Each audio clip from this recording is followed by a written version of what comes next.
Right, welcome to my podcast. It's not a podcast, is it? Because I'm not interviewing someone. It's going to be me just talking a bit. Anyway, going to split this into 3 parts, keep it nice and concise. Part 1 is going to be the problem that you've got when you don't actually know what your why is. Part number 2 is going to be the disruption that's going to cause your life and how to actually find out what your why is. And 3 is going to be how to break it down and apply it into actual manageable chunks. So you're not just looking at this video going, shut up lad, what are you talking about? Right, anyway, a bit of backstory about me. Love playing football growing up. Love training now. Didn't always enjoy it. I used to sort of think that I had to do bodybuilding style training because that's what everyone else was doing.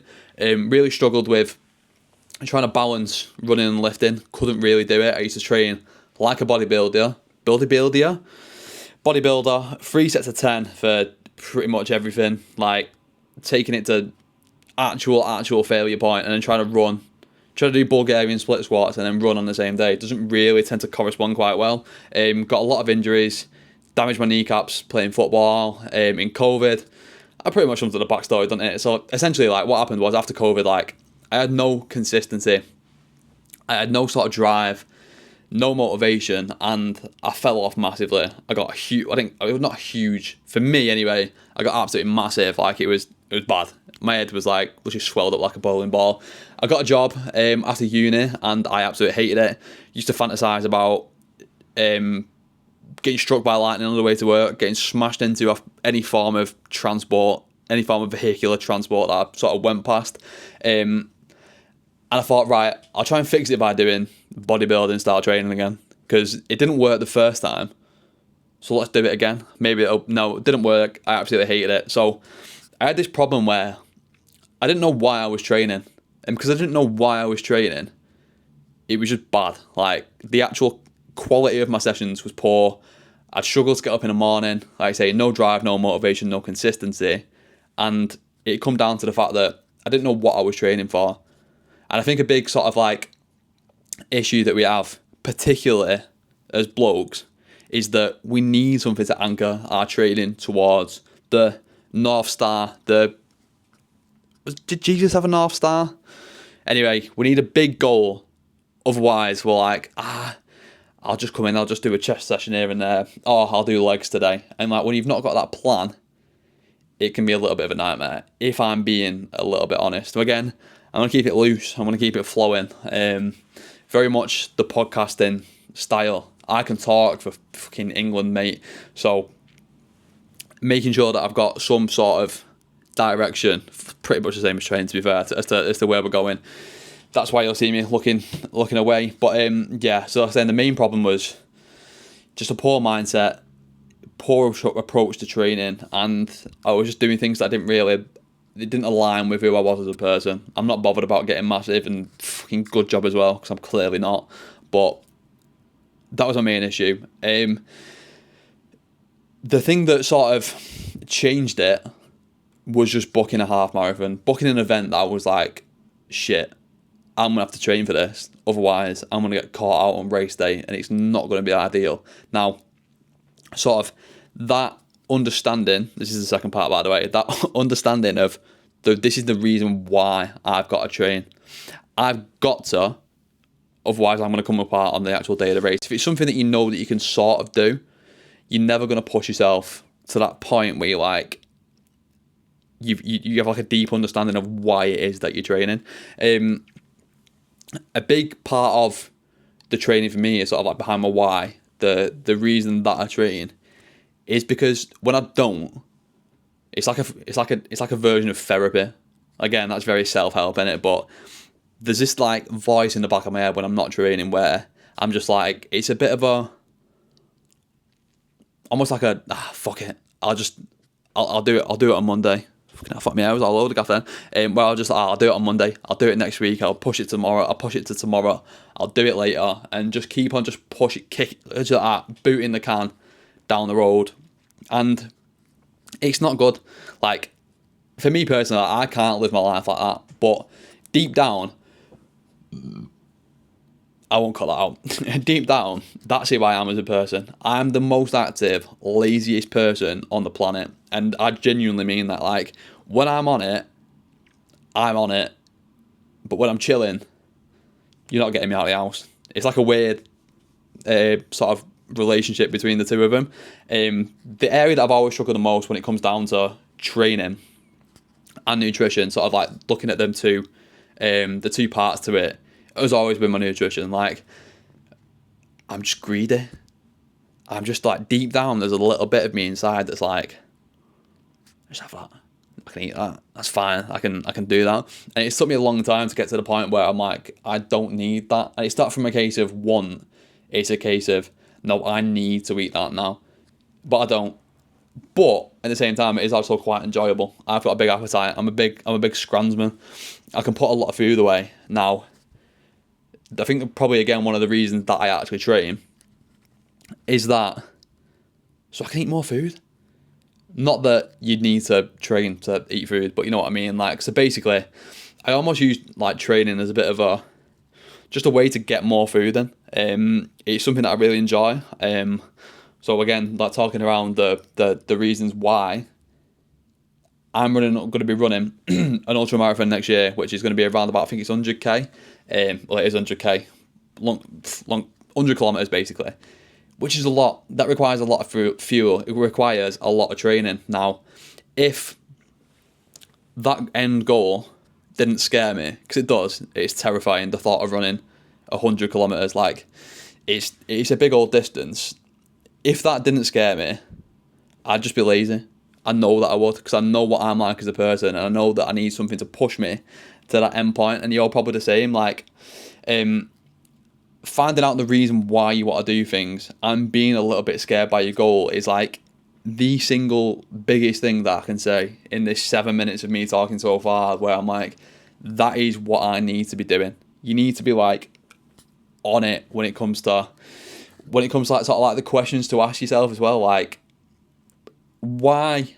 I should have the question why. Like, why am I emotionally tied to the goal that I'm talking about? So for me personally, breaking it down, running this ultra marathon. So why am I tied emotionally to that?